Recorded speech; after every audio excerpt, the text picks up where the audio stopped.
African ministers of science, technology and innovation, including parliamentarians from parts of the continent, are attending a meeting in Accra on how to apply science to effect sustainable development of the continent. The focus is on finding new ways of tackling the latest development goals to be unveiled by world leaders later this year as part of a new post-2015 development agenda.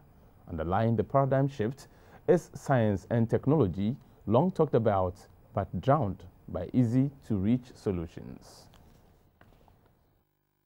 15 years ago, the world came together to adopt the United Nations Millennium Declaration, known as the Millennium Development Goals, MDGs. The declaration committed nations to a new global partnership to reduce extreme poverty and set out a series of time-bound targets. The Millennium Development Goals enter its deadline this year, with some of the targets not fully achieved. As part of a new agenda to finish the job of the MDGs, a new post-2015 development agenda, the Sustainable Development Goals, would be adopted by world leaders in September this year. The new Global Sustainable Development Goals, SDGs, would guide policy and funding for the next 15 years. The 17-point plan, according to UNESCO, can be achieved if science, technology and innovation are invoked as the lead agent of change and development. An Assistant Director General of UNESCO, Professor Flavia Schlegel, said developing countries, including Africa, need more assistance before the new proposals can effectively be implemented.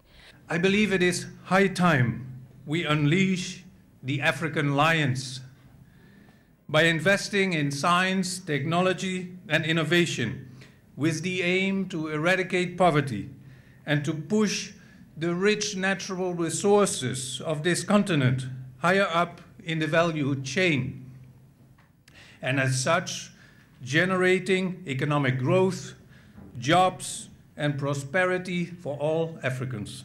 Ghana's Minister for Environment, Science, Technology and Innovation, Mr. Mahama Yariga, said science cannot be fully tapped if it is under-resourced. The sky of STI indicators is without horizon, and as such, we need to work continuously to update these national indicators to ensure evidence-based decision-making in our various governments.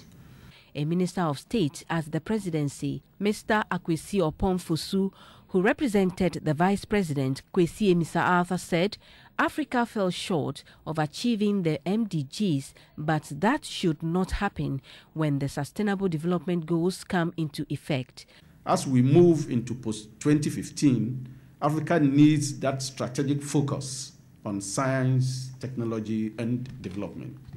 Our universities must mobilize for greater leadership in capacity building for the application of science and technology in the productive sectors of the economy. Our research institutions must lead the way for promoting innovations across all levels and scales of industry. The experts say any development program which places science and technology at the center of scheme of things is able to generate the shocks capable of standing the test of time.